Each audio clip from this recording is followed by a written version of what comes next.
Hi, I'm Jennifer Cario, the president of Sugarspun Marketing, the author of 3 books, including Pinterest Marketing an Hour a Day, and social media faculty chair for Simplilearn.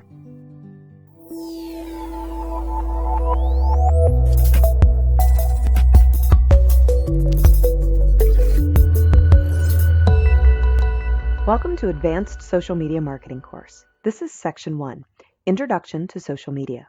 The first lesson is how social media has changed businesses. When we look at what's in this particular training module for you, once you've finished it, you will be able to realize the impact of social media on consumer perspectives. You should be able to explain how the emotions of sharing impact social exposure. You'll be able to identify 3 key questions that marketing managers need to consider now as part of business. And finally, you'll be able to offer a base level explanation of what social-based consumer engagement actually looks like. Now, it's important to understand that our world has changed due to social media, technology, internet connectivity being available. It's basically a new world out there. Between mobile devices and social media, the way that people engage with each other, the way businesses engage with consumers, it's changed dramatically that. But the other thing that we have to look at, that's really the point I want to make here, is that the rise of e-commerce and social media itself have really changed the marketplace. In a world of global e-commerce, we're not just tasked with the option of making a purchase from the store down the street or even the store in the next town over. We can order things online from companies that are literally located around the globe. That gives us much more choice to buy the quality and the types of products we want that are sourced or created by a company that we can choose to believe in, and that gives us the type of customer service and the type of customer interaction that we're really looking for. And in a world where we pair that e-commerce availability with the idea of social media and the engagement and connection that happens there, it means people have more opportunity to get feedback from other people than ever before, not just from the people they might see on a day-to-day basis or even the people that they have existing connections with or who've managed to get jobs at magazines or news places or mainstream media that offer up opinions and offer up reviews, but other consumers, other people who are interested in the same items, the same ideas, the same marketplace. And so that's really changed and sort of put us in a place of a little bit taking for granted our ability to have options. And with those options, with consumers really recognizing the rise in choice, that means that the internet has also opened up a door to expectation in terms of individual service, in terms of product lines, again, exactly what it is you're buying and from who and how. People are looking for something more personalized. Now, there's always going to be a time, a place, and an audience for big box retailers and for national chains. But there's also a growing audience of people, both affluent and in the lower classes, that are really, truly interested in sort of returning to what we view as old-fashioned service, but really boils down to good customer service and good personalization. Now, in a world of social media where we have the option for community connection, for segmentation in our marketing approaches, there's a lot of opportunity for us to address these interests. Now, what we need to do in order to be able to address those interests is we need to stop focusing just on how much social media has changed marketing and communications. We also need to focus on how it's changed people. Because the changes we make to our overall marketing campaigns and efforts and to the way that other areas of our business, like customer service or product development, might engage with social media, all of those boil down to how people have changed, what the expectation of the customer and the consumer is, what they're looking for. So that means that we need to be asking questions each day that are springing from the question of our goals. What is it we're trying to accomplish? What outcome are we looking for? Because that's what's going to determine what our path looks like. And sometimes that's going to be the path that our brand takes in terms of brand development and what we stand for. Sometimes that's going to be the path that our product takes as we look at releasing new versions of it or upgrades or even add-on features. Sometimes that's going to be about simply how we engage with customers, what our online voice, what the community actually looks like. So we need to continually ask ourselves those questions that start with phrases like, what if we, or have we ever, How could we? What makes them? We need to be looking at ideas and looking at those broader questions of what we need to do to engage with consumers. And then we need to leverage the technology that's available to us through social media and through different marketing programs to be able to meet those needs.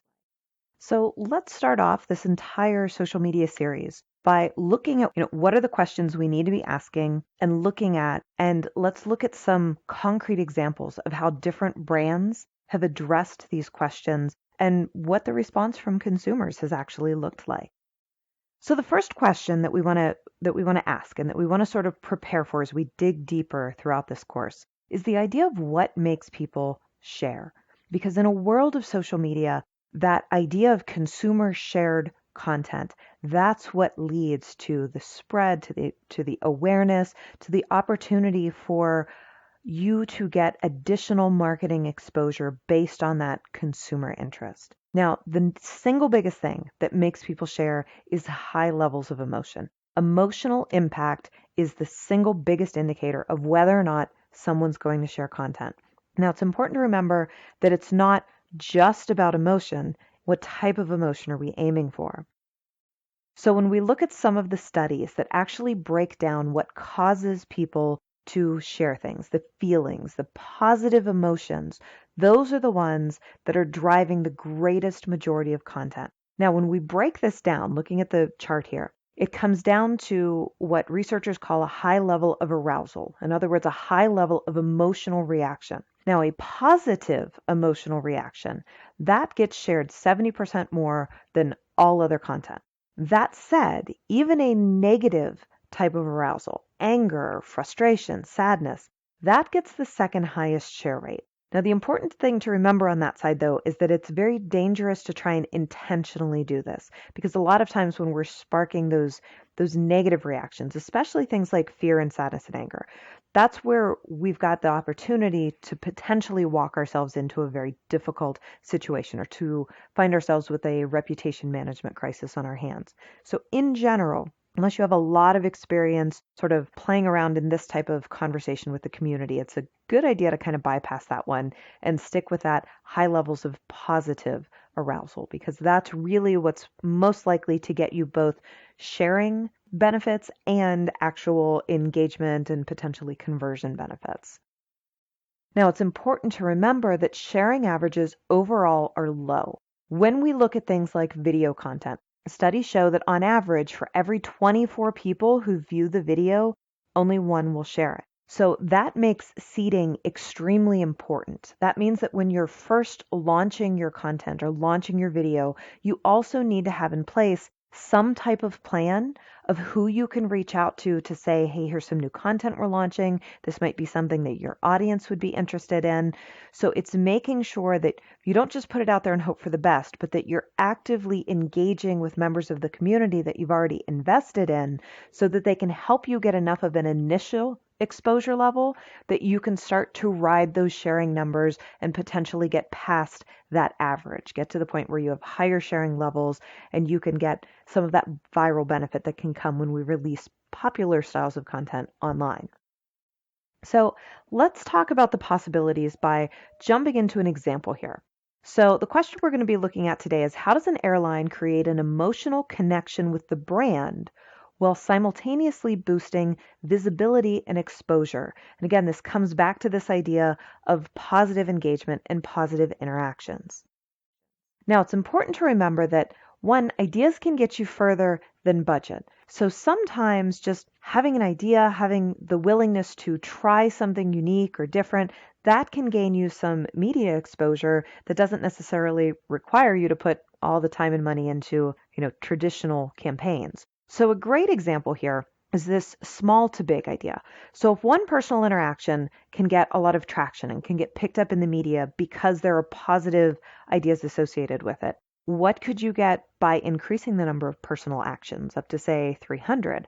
In other words, how do you build on organic events to showcase culture and attitude? So our small idea here actually comes from Southwest Airlines, one of the budget airlines in the United States. And basically there was a story that went viral a few years back that, one of the passengers was in the air on the way to her destination. Her son was actually involved in a very serious accident, ended up in a coma. Her family was trying to contact her and reached out to Southwest Airlines trying to track her down. While she was in the air, the Southwest gate agents managed to get her flight rebooked and taken care of so she could get to exactly where her son was, and went so far as to pack her a lunch. They met her at the gate when she got off the plane, explained the situation, escorted her to the next plane, got her on the quickest connection possible, and made sure she made it to her son in time to be able to see what was going on, connect with the family, and ultimately help make the decisions about his care.